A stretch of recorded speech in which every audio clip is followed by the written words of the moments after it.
trouve une voiture abandonnée près de Philadelphie. C'est une tragédie pour une famille et c'est la terreur dans la population. Une jeune femme est morte et le meurtrier est introuvable. Le meurtrier a toutefois laissé des traces de son passage derrière lui. Au sud de Chicago, on est confronté à un autre mystère. Un jeune garçon a disparu. Les recherches sont difficiles et les indices trouvés sont déchirants. Les enquêteurs font l'impossible pour retrouver l'enfant et son ravisseur. Plus les victimes sont jeunes, plus les crimes font mal. Et c'est encore pire quand les meurtriers sont des récidivistes. Les autorités n'en sont alors que plus décidées à résoudre ces crimes et à mettre un terme à la carrière de ces récidivistes qui se lancent dans des équipées meurtrières.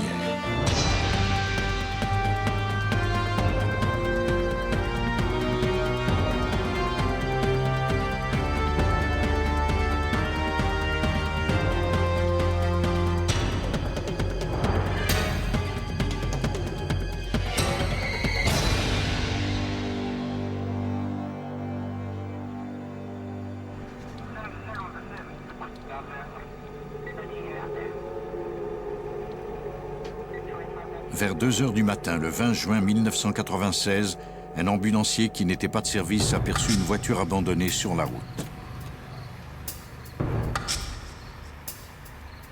Elle était garée dans une voie de sortie de l'autoroute 476 direction ouest, en sortant de Philadelphie.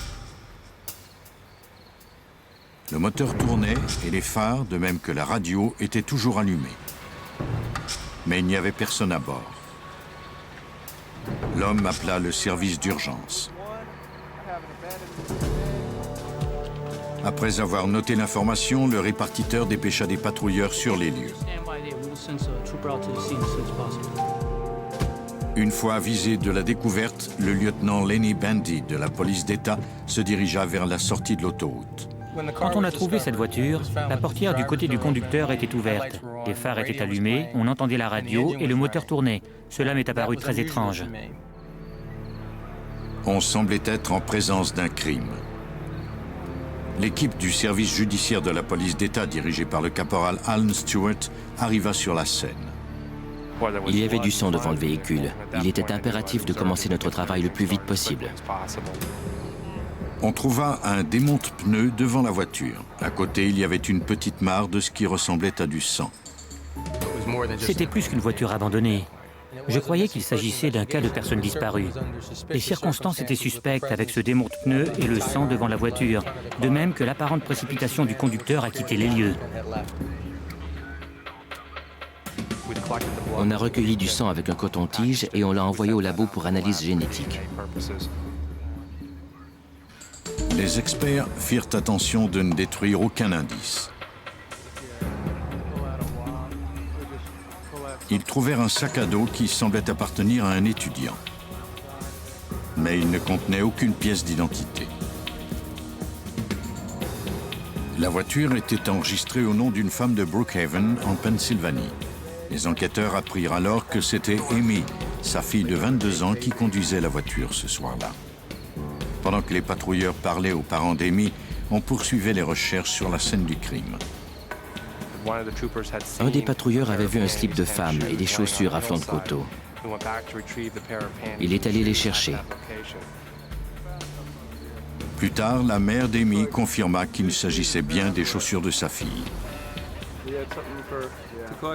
Cela ressemblait de plus en plus à un enlèvement. Près des vêtements, les patrouilleurs aperçurent des traces de pneus très nettes qu'ils photographièrent. Après avoir pris des photos, on a fait un moulage de ces empreintes de pneus. Le résultat obtenu fut envoyé au labo.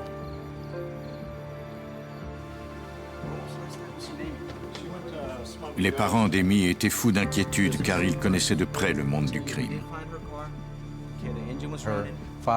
Son père était agent de police et sa mère était infirmière aux urgences. On voulait faire tout ce qu'il fallait pour ramener cette jeune fille chez elle, saine et sauve. Ils étaient partis à l'extérieur de la ville quelques jours plus tôt et n'avaient pas vu leur fille depuis. Ils savaient toutefois que ce soir-là, Amy devait sortir avec des amis. ils fournirent une description de leur fille de 22 ans, notamment le tatouage qu'elle avait à la cheville.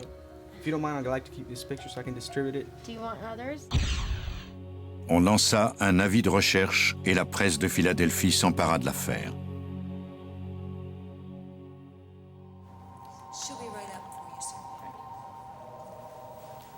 Dès le lendemain matin, les amis de la jeune fille qui était sortie avec elle la veille au soir se manifestèrent.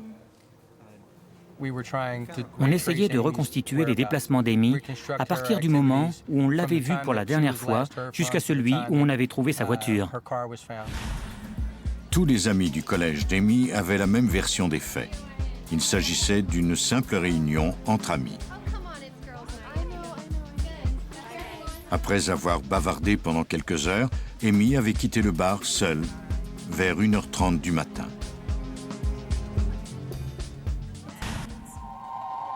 Personne n'avait eu de ses nouvelles depuis. Au service d'enquête criminelle de Delaware County, le sergent-détective Greg Seltzer et le détective Charles List furent ébranlés d'apprendre que la fille de leur collègue avait disparu. Je connais Paul depuis des années, je connais bien la mère d'Amy, et on voulait faire tout ce qu'il nous était possible de faire. Le sergent-détective Seltzer contacta son supérieur qui les assigna aussitôt à cette enquête. Je suis allé voir mon capitaine, le chef des enquêteurs du comté, et je lui ai dit que la fille d'un de nos agents avait disparu. Pendant que des équipes cherchaient Amy, une escouade spéciale se réunit au quartier général pour planifier des recherches exhaustives. On s'est servi de nos connaissances en victimologie. On voulait tout savoir d'Amy et de ses comportements. On a appris que cette jeune femme menait une vie normale. Amy Willard était une athlète respectée à l'université George Mason. C'était aussi une étudiante responsable qui suivait des cours d'été. Elle n'avait aucune activité douteuse ni relation avec des personnes dangereuses. À 17h, 15h s'étaient écoulées et l'on n'avait toujours pas eu de nouvelles de la jeune femme. Pendant notre réunion, on a reçu un appel du service de police de Philadelphie. Nous apprenons qu'on avait trouvé un corps qui correspondait à la description d'Amy. Des enfants avaient découvert un corps nu au cours de l'après-midi dans un secteur isolé du nord de Philadelphie. C'était situé à 40 km de la voiture d'Amy. Il n'y avait aucun sac à main ni vêtements près du corps, mais tous savaient de qui il s'agissait. Les caractéristiques physiques, la taille, la grandeur et le poids, tout correspondait à la description qu'on avait d'Amy. Et plus particulièrement, le tatouage sur la cheville de la victime, qui était identique au tatouage d'Amy. Retrouver Amy dans ces conditions fut difficile pour tous ceux qui participaient à l'enquête.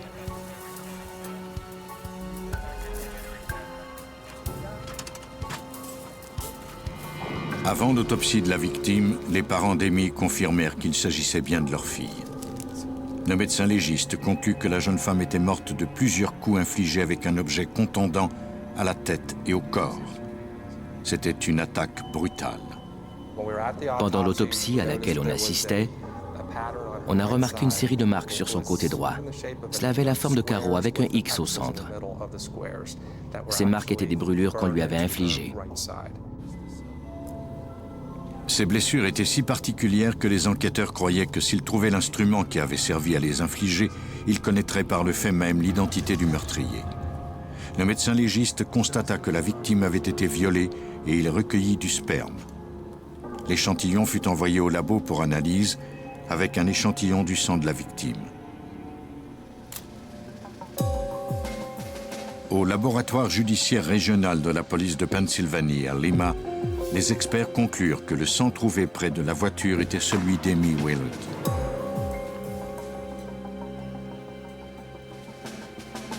On analysa également le liquide séminal recueilli sur la victime.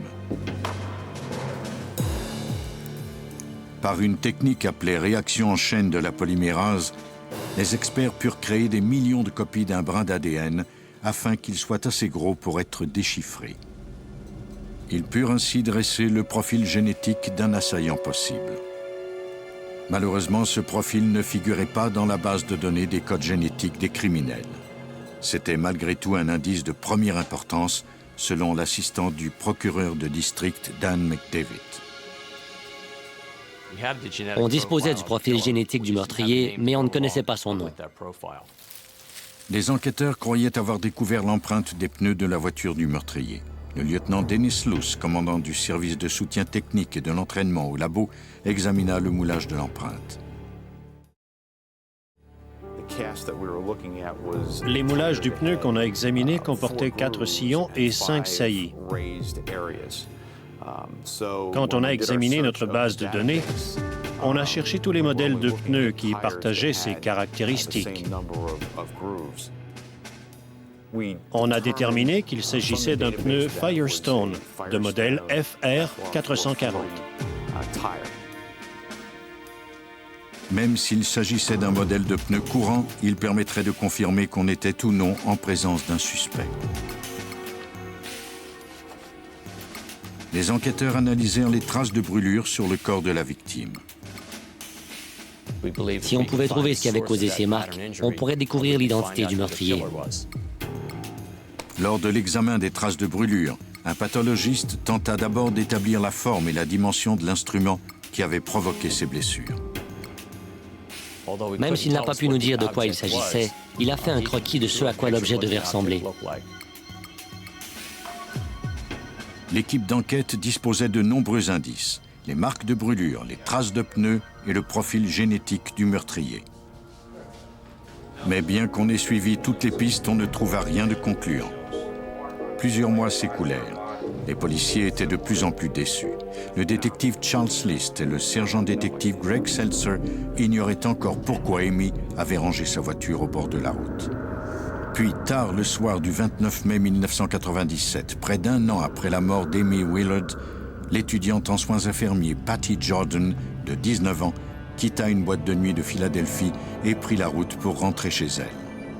J'ai alors remarqué une auto qui venait rapidement derrière moi, les phares allumés. J'ai changé de voie et le conducteur a fait la même chose. J'ai encore changé de voie et il m'a suivi. J'ai accéléré et il m'a imité. Puis j'ai ralenti et il a fait la même chose. Patty était la fille d'un policier de Philadelphie. Elle savait qu'elle devait tenter de rejoindre rapidement son père. Je me suis dit que j'allais me rendre au poste de police numéro 2. C'est le poste à côté de chez moi. Je me stationnerai à cet endroit et j'appellerai mon père.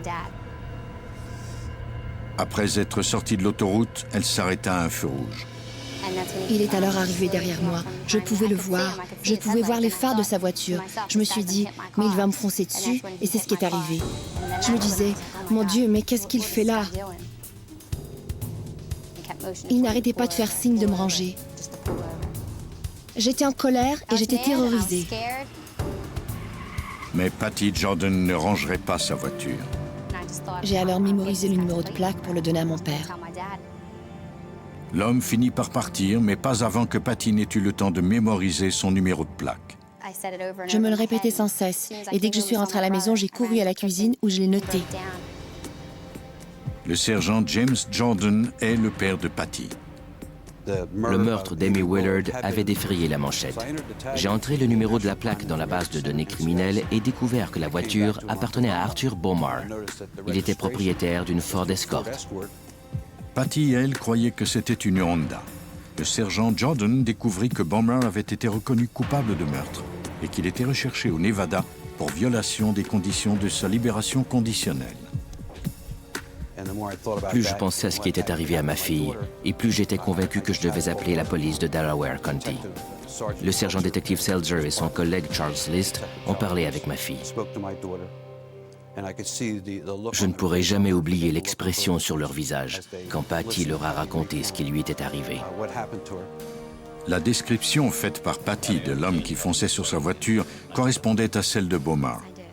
Même si la plaque d'immatriculation était celle d'une Ford Escort, Patty était persuadée que la voiture du suspect était une Honda de couleur foncée. Il pouvait avoir échangé les plaques d'immatriculation. C'était la piste la plus prometteuse jusque-là. Dans toute cette affaire, nous n'avions rien trouvé. Je ne peux vous dire ce que ce moment a représenté pour nous quand on a su qu'elle avait noté ce numéro de plaque d'immatriculation et nous l'a donné. On ne voulait maintenant qu'une chose, parler avec Bomar. Les policiers ne trouvèrent pas le détenu en liberté conditionnelle tout de suite. Mais après des recherches aussi pénibles que longues, ils furent surpris de voir à quel point l'enquête progressait rapidement. Ça faisait 1 an qu'on remontait toutes les pistes. Arthur Beaumar est alors arrivé dans le portrait. En moins de 3 jours, on est parvenu à le mettre en détention préventive.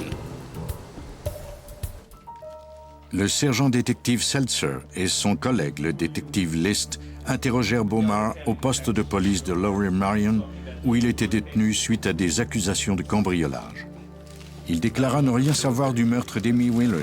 Il n'était même jamais allé au nord de Philadelphie où l'on avait trouvé le corps. Il reconnut toutefois qu'il était allé au bar où Amy se trouvait le soir de sa mort, mais ajouta qu'il n'y était pas ce soir-là. Il participait à une fête d'anniversaire. En parlant aux membres de sa famille, on a découvert qu'il nous avait menti et qu'il n'avait jamais assisté à cette fête. Après avoir obtenu un mandat de perquisition, les experts prélevèrent des échantillons de tissu dans la joue de Beaumar pour comparer son ADN à celui recueilli sur la victime. On devrait attendre quelques jours avant que le labo n'ait le temps de terminer les analyses.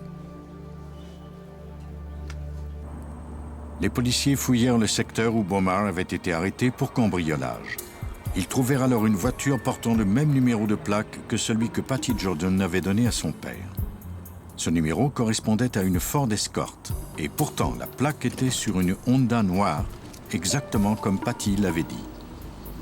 Plus tard, les techniciens ne trouvèrent aucun indice qui aurait permis de soutenir que la Honda était reliée à l'affaire Amy Willard. Ils devaient trouver la Ford Escort. La pression exercée sur les policiers était de plus en plus forte, mais le mystère n'était toujours pas résolu. On n'avait pas retrouvé la voiture ni expliqué la présence des brûlures sur le corps de la victime, et l'on n'avait pas encore comparé l'ADN du suspect.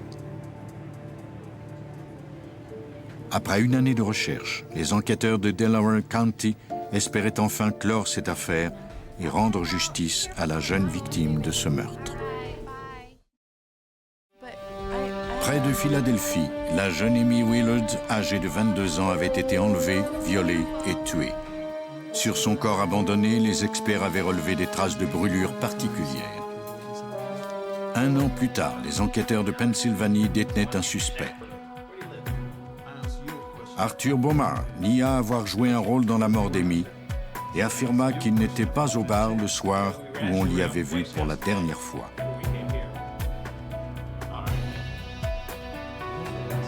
Les détectives retracèrent la petite amie de Beaumar qui leur donna une toute autre version. Elle le craignait et se cachait de lui. Beaumar lui avait confié qu'il était bien allé au bar en question le soir du meurtre. Il lui avait également avoué qu'il avait vu Amy Willard quitter les lieux et l'avait suivie. Il l'avait ensuite forcée à se ranger. La petite amie ignorait toutefois comment il s'y était pris. Beaumar avait frappé Amy pour lui faire perdre conscience. Il l'avait ensuite conduite au nord de Philadelphie où il l'avait violée et tuée. Selon la petite amie de Beaumar, celui-ci conduisait une Ford Escort ce soir-là. Cette déposition fournit une importante percée aux enquêteurs, mais ceux-ci devraient trouver des preuves solides pour étayer ces déclarations. Le détective Charles List de Delaware County ainsi que le sergent détective Greg Seltzer croyaient que la Ford Escort scellerait le destin de Beaumar. Son véhicule était très important parce qu'à un certain moment, Amy s'était trouvée à bord. On a découvert par la compagnie d'assurance que la voiture avait été accidentée peu de temps après son enlèvement. Les détectives apprirent que la voiture avait été remorquée sur le terrain d'une entreprise de ferraille. On a obtenu un mandat. On espérait trouver des traces de sang, des cheveux ou des fibres qui relieraient Amy Willard à Arthur Beaumar. Quand la dépanneuse souleva la voiture, les enquêteurs furent abasourdis. Il y avait un motif qui leur était familier sur le carter d'huile. Il s'agissait, selon toute vraisemblance, de l'objet à la source des brûlures particulières sur le corps d'Amy. Au garage de la police, le service judiciaire examina la voiture. Sur la portière du côté passager, on trouva ce qui ressemblait à du sang séché.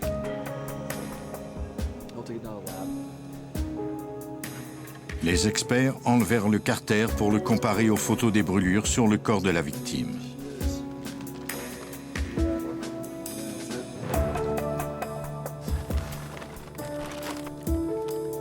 Ils prirent également les pneus de la voiture pour voir s'ils étaient identiques aux traces de pneus de la scène de l'enlèvement. Le caporal Alan Stewart faisait partie de l'équipe d'experts judiciaires. On a envoyé le carter d'huile à un expert et il nous a confirmé que le motif sur le corps d'Amy correspondait bien à ce bac à huile. De son côté, le lieutenant Dennis Lowes compara le moulage de la trace de pneus sur la scène du crime à l'empreinte des pneus Firestone FR 440 de la voiture de Beaumar. En comparant les traces de pneus du crime à celles de la voiture du suspect, on a pu déterminer qu'ils présentaient les mêmes marques d'usure. I finished looking at that tire track that you sent in, that tire you sent in. It's consistent with the track from the crime scene. La sérologiste Cecilia Cassiola examina la portière de l'auto et y trouva le sang d'Amy Willard. Le fait que l'on trouve le sang de la victime dans la voiture du suspect démontrait qu'elle s'était bel et bien trouvée à bord. Mais la preuve la plus concluante provenait des analyses génétiques. L'ADN était le même. Voici l'assistant du procureur Dan McDavid. Les preuves d'ADN étaient irréfutables. Il n'y avait qu'une chance sur 5 milliards qu'Arthur Beaumar ne soit pas la personne ayant fourni cet ADN trouvé lors de l'autopsie. C'est donc sur cette preuve que toute notre enquête reposait. En outre, on a pu démontrer que c'était la voiture qu'il conduisait qui avait causé les brûlures sur le corps d'Amy. Et l'on a trouvé le sang de la jeune femme sur la portière de son auto. Quant aux pneus de la voiture de Beaumar, ils avaient laissé des traces sur la scène de l'enlèvement. Cela suffit à convaincre le jury. Le 1er octobre 1998, Arthur Beaumar fut reconnu coupable d'enlèvement, de viol et de meurtre au premier degré. On l'a condamné à mort.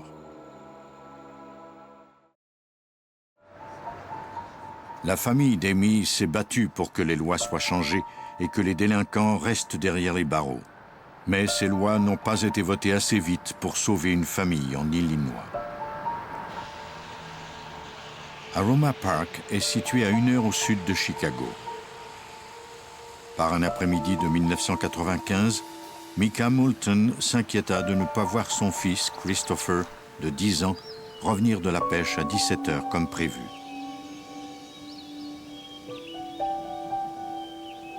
Elle eut vite la terrible impression que quelque chose de grave lui était arrivé. Je me suis levée et j'ai regardé l'heure. Il était 17h22. J'ai tout de suite su qu'il fallait que je parte à sa recherche. Je devais le retrouver au plus vite. Après avoir demandé à ses autres enfants de rester à la maison au cas où Christopher rentrerait, Micah se rendit à la rampe de mise à l'eau de la rivière Kankakee, où Christopher avait l'habitude d'aller pêcher. Après plus d'1 heure de recherche, Micah appela le bureau du shérif de Kankakee County. Le shérif adjoint Brad O'Keefe fut inquiet quand il apprit où l'enfant avait été vu pour la dernière fois. Le courant de cette rivière est très puissant. Beaucoup de gens perdent pied et disparaissent dans ses eaux. Elle est très dangereuse. Micah décrivit Christopher au policier Rich Burns. Elle s'était déjà assurée qu'il n'était pas chez ses amis. Personne ne l'avait vu depuis 16h30 à la rampe de mise à l'eau. C'était très inhabituel de sa part de ne pas rentrer à la maison à l'heure. Nous savions qu'il était important de mettre les recherches en branle le plus tôt possible.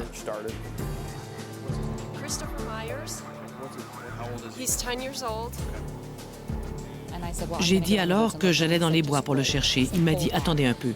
Il a ensuite fait quelques appels par radio et la première chose que j'ai su, c'est que des unités canines et des équipes de recherche, en plus des gens du service des incendies, allaient se joindre à nous. On ne savait pas s'il était tombé dans les eaux de la rivière ou s'il s'était simplement perdu.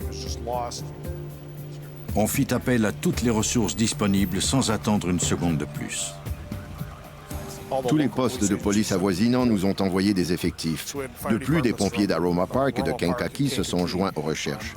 Des bateaux fouillaient les eaux de la rivière. Et dès que les habitants ont su ce que nous faisions, ils se sont portés volontaires en grand nombre.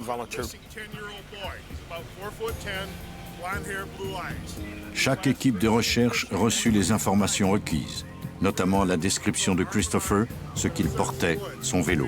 Les membres des équipes ne devaient toucher à rien de ce qu'ils trouveraient. Les indices seraient exclusivement recueillis par des experts judiciaires formés pour ce genre de travail.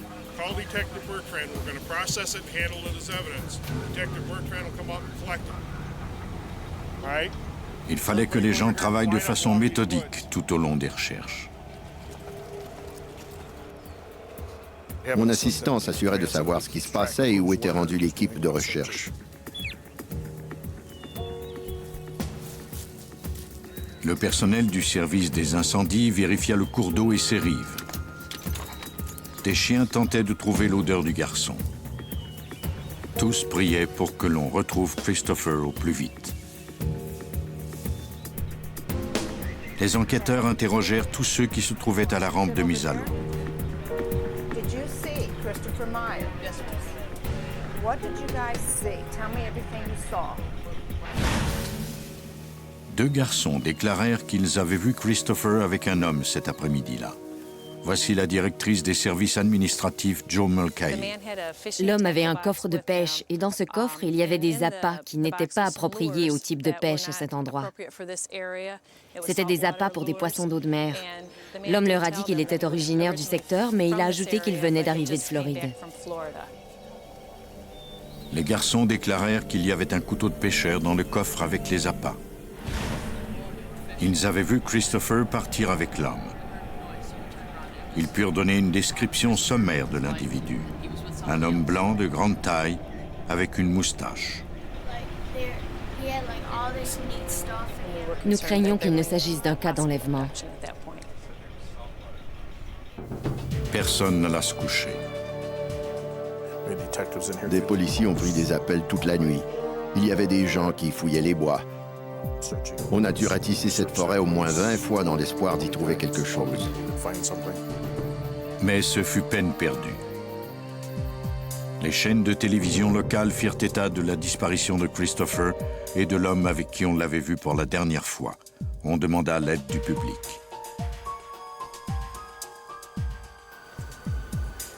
Au centre des opérations d'urgence du bureau du shérif, des policiers et des volontaires prirent les appels.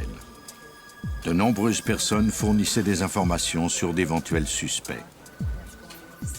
Les enquêteurs suivirent toutes ces pistes pendant qu'on poursuivait les recherches et que les pompiers ratissaient le lit de la rivière. Plus de 18 heures s'étaient écoulées sans signe de Christopher. Puis, le lendemain matin, les équipes de recherche aperçurent quelque chose dans l'eau. Il s'agissait d'une chaussure de course pour enfants. Micah l'identifia. C'était celle de Christopher. On a trouvé son soulier dans l'eau. Comme les chances qu'on trouve autre chose étaient grandes, on a intensifié nos recherches. Des équipes de plongeurs se mirent à la recherche de l'enfant et de son vélo. Je pouvais entendre les gens en parler et se demander si on avait des nouvelles, si on avait trouvé le corps. À quelques reprises, j'ai perdu la tête et j'ai dit « Ils ne trouveront pas de corps, ils vont plutôt ramener Christopher à la maison ». J'essayais de rester positive. Il m'était tout simplement impossible d'imaginer qu'il ne reviendrait pas chez nous. Tous ceux qui cherchaient Christopher refusaient tout autant d'abandonner. Le garçon se trouvait là, quelque part, et on allait le ramener à la maison.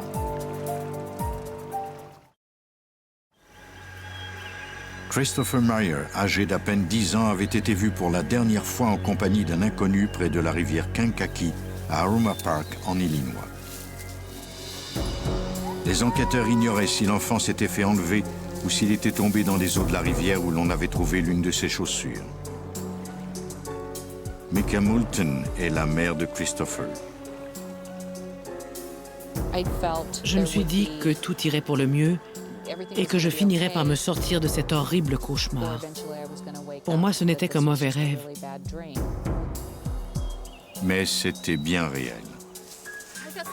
Le deuxième jour des recherches, une équipe aperçut quelque chose. C'était le vélo de Christopher. On aurait dit que quelqu'un l'avait transporté le plus loin possible en forêt pour qu'on ne le trouve pas, comme s'en souvient le shérif adjoint Brad O'Keefe. C'était d'autant plus grave qu'on ne cherchait plus un enfant égaré. On ne cherchait pas non plus un enfant qui s'était noyé. Maintenant, les policiers savaient que quelqu'un avait enlevé Christopher. De nombreux témoins déclarèrent avoir vu le garçon pousser sa bicyclette en compagnie de cet homme qui portait une moustache. À un moment donné, ils avaient aussi aperçu l'homme debout devant le coffre d'une berline grise. Des cannes à pêche étaient visibles par la lunette arrière de sa voiture. L'homme avait un couteau de pêcheur dans un étui de cuir qui dépassait de la poche arrière de son pantalon. Certains témoins oculaires aidèrent un dessinateur à dresser le portrait robot du suspect. Les enquêteurs transmirent ensuite le portrait aux médias pour qu'il soit diffusé. Une fois qu'on a fait diffuser ce croquis, tous les gens avaient un suspect en tête. On a donc reçu de nombreuses suggestions de noms. Les policiers vérifièrent toutes les informations reçues par téléphone. On leur montrait le portrait robot en leur demandant de nous dire qui c'était. Un nom fut mentionné plus que tous les autres, celui de Timothy Bass. Comme Mika Moulton ne vivait dans cette ville que depuis peu, elle n'avait jamais entendu ce nom. Je me rappelle avoir entendu de nombreuses personnes dire « Timothy Boss, oh mon Dieu, je ne peux pas croire qu'il est en liberté ». J'ai fini par demander « Mais qui est ce Timothy Boss ?» Mais personne n'a voulu me répondre.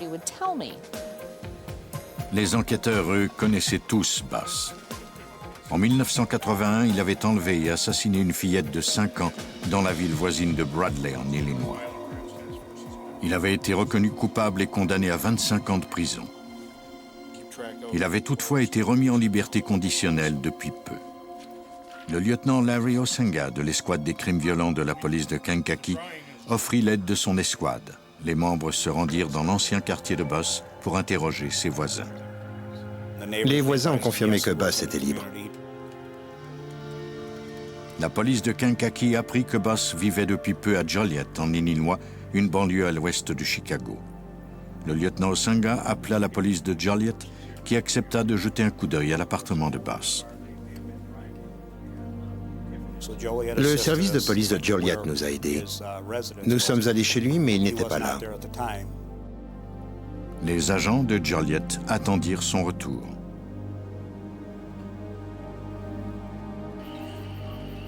À Aroma Park, on poursuivit les recherches pendant une autre nuit exténuante. Puis, 2 jours après la disparition de Christopher, l'unité de surveillance de Joliet aperçut un individu s'approcher de l'appartement de Bass. Cela semblait bien être lui. Il était seul. La police de Joliet entra en contact avec les agents de Kankakee qui se rendirent immédiatement sur place.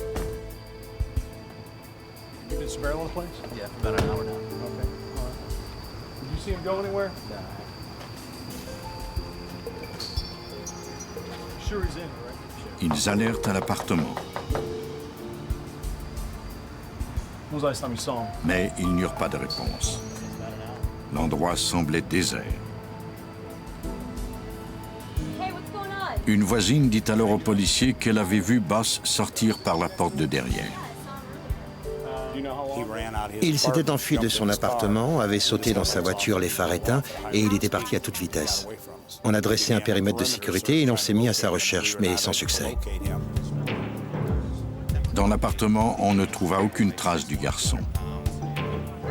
Un avis de recherche fut lancé à tous les services de police de la région métropolitaine de Chicago avec une description de Timothy Bass et de sa voiture.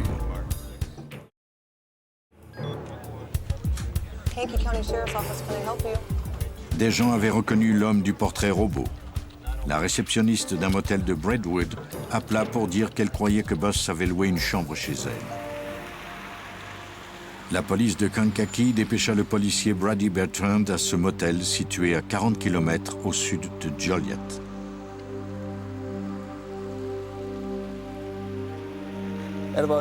Vers 8 heures du matin, Bass est sorti de sa chambre.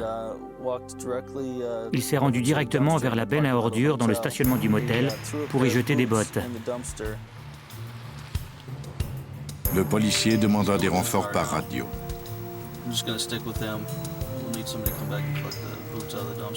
Puis, il prit le suspect en filature. Il a commencé par emprunter l'autoroute 55 en direction du nord, soit vers Chicago. Et peu de temps après, il est sorti de l'autoroute pour se diriger vers Wilmington. Il s'est arrêté au bord de la rivière et il a discuté avec des pêcheurs qui se trouvaient là. Le policier attendait l'arrivée de renforts. Pendant ce temps, les détectives Ron Kinman et Randy Hartman de Kankakee County se rendirent au motel de Brentwood pour y recueillir les indices.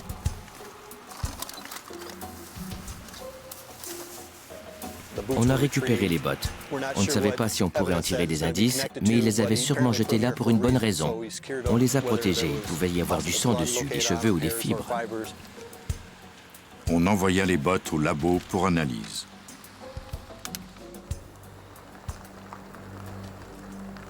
Les policiers de Kankakee espéraient pouvoir faire parler Boss.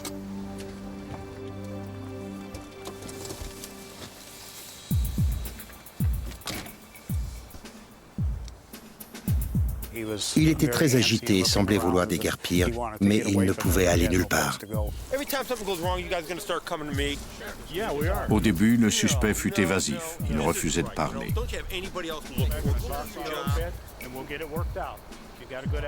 Il finit toutefois par accepter d'aller au bureau du shérif de Kankakee pour y répondre à quelques questions.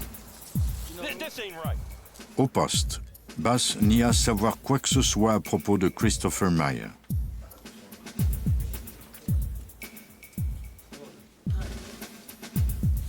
Son avocat arriva ensuite pour discuter de la requête de l'enquêteur de faire fouiller l'auto de Bass. Malgré les mises en garde de son avocat, ce dernier signa le formulaire de consentement. Au garage de la police, les détectives Hartman et Kinman fouillèrent la voiture du suspect. À titre de détective de scène de crime, nous reconstituons la suite des événements. Si l'on fait correctement notre travail, on va trouver des indices qui nous raconteront cette histoire. Dans le coffre de la voiture, ils trouvèrent un marteau à inertie qui semblait taché de sang. Il y avait aussi un démonte-pneus et un coffre de pêche comme celui décrit par les garçons qui avaient vu Christopher pour la dernière fois. Il ne contenait pas de couteau de pêcheur. En sortant les outils un à un, on a constaté qu'il y avait dans le fond du coffre une importante quantité de sang. C'était une découverte pénible, mais déterminante. Si l'on devait découvrir qu'il s'agissait bien d'un homicide, on devrait prouver que cet homme et le garçon avaient été ensemble. Dans la voiture, les experts découvrirent un marteau. Il y avait de la terre entre les dents de ce marteau. Cela nous indiquait qu'il pouvait avoir servi à creuser dans le sol. Sur le siège du passager, les experts recueillirent de nombreux cheveux. Comme les autres indices, ces cheveux seraient envoyés des scientifiques au laboratoire judiciaire de l'Illinois. Un homme était en détention provisoire et l'on disposait d'indices qui laissaient croire qu'un meurtre avait été commis. On ne savait toujours pas où était Christopher, s'il était blessé et perdait du sang. On espérait le trouver caché dans un chalet ou près de la rivière. On n'a jamais perdu espoir de le retrouver en vie. En 1995, à Kankakee County, les enquêteurs de l'Illinois étaient à la recherche de Christopher Meyer, âgé de 10 ans, qui avait été enlevé alors qu'il était à la pêche. Les techniciens avaient trouvé du sang, des cheveux et un marteau couvert de terre dans la voiture de Timothy Bass, qui avait été vu avec Christopher le jour de sa disparition. Les autorités arrêtèrent Bass et l'accusèrent d'enlèvement avec circonstances aggravantes.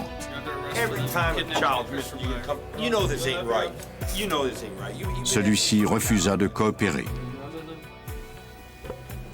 Au laboratoire judiciaire de l'État de l'Illinois, William Frank, le coordonnateur des recherches génétiques, examina les indices recueillis dans le coffre de la voiture de Bass.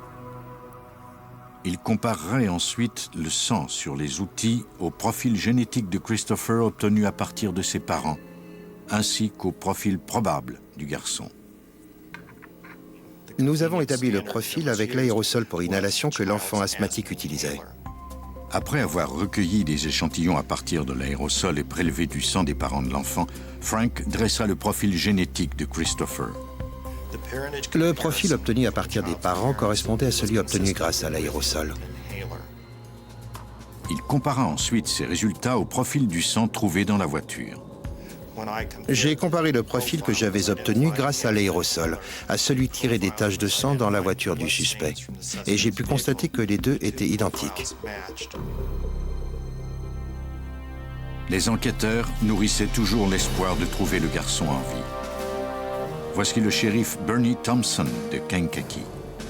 Après avoir mis Timothy Buss en détention, nous étions toujours à la recherche de Christopher. On espérait qu'il soit encore en vie. Quelques jours plus tard, une équipe de recherche dont faisait partie le shérif enquêteur Kenneth Ponton trouva un caleçon et un peu plus tard une canne à pêche et un morceau de t-shirt. On a appelé l'enquêteur Mulcahy pour lui donner la description des effets trouvés et on lui a demandé de vérifier auprès de la mère du garçon disparu. La mère a pu confirmer qu'ils appartenaient bien à son fils. 3 jours plus tard, dans le parc d'État de Kankakee, à Will County, des policiers firent une découverte qui allait mettre un terme final aux recherches.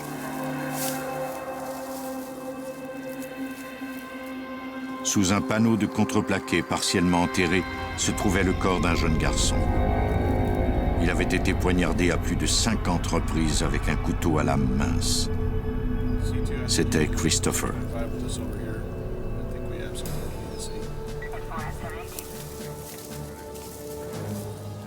Les experts recueillirent une motte de terre sur laquelle il y avait une empreinte de semelle.